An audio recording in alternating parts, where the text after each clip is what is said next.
એટલે સુરતની સમસ્યા ને આપણી સમસ્યા સંપૂર્ણ જુદી છે.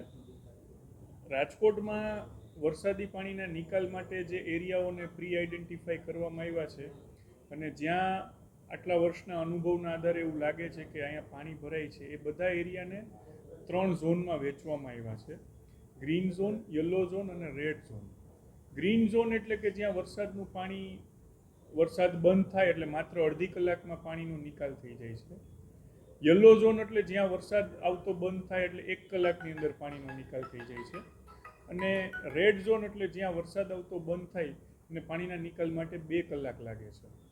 ટોટલ રાજકોટમાં 49 ગ્રીન ઝોન, યલો ઝોન 39 અને રેડ ઝોન 5, એમ 93 સ્પોટ છે એ પ્રી આઈડેન્ટિફાઈ કરવામાં આવ્યા છે અને એની વ્યવસ્થા કરવામાં આવી છે. કઈ રીતે કામગીરી થશે વરસાદ પછી? મહદઅંશે કામગીરી તો પાણીના નિકાલની જ કરવાની હોય છે અને પાણી ભરાય ત્યારે કે જ્યારે પાણીના નિકાલની જે વ્યવસ્થા છે એના કરતાં વધારે સ્પીડમાં પાણી આવે એટલે એ પાણી પાછું આવતું હોય છે અને વિસ્તારમાં જતું હોય છે.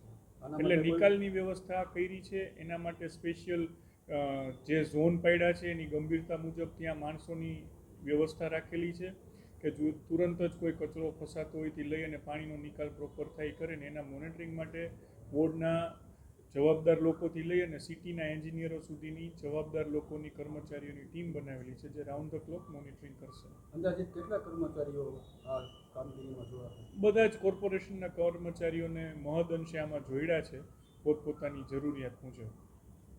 ખાસ કરીને અંડરબ્રિજની અંદર પાણી ભરાય છે એના માટે કઈ સ્પેશિયલ વ્યવસ્થા કરી? સ્પેશિયલ વ્યવસ્થા એટલે આમાં પાણીના નિકાસની જ વ્યવસ્થા અત્યારે થઈ શકે એમ છે, કારણ કે બીજી કોઈ લાંબી વ્યવસ્થાનું આયોજન સમય માગી લે અને ચોમાસામાં એવો અવકાશ રહેતો નથી, એટલે નિકાસની મેક્સિમમ વ્યવસ્થા કરેલી છે.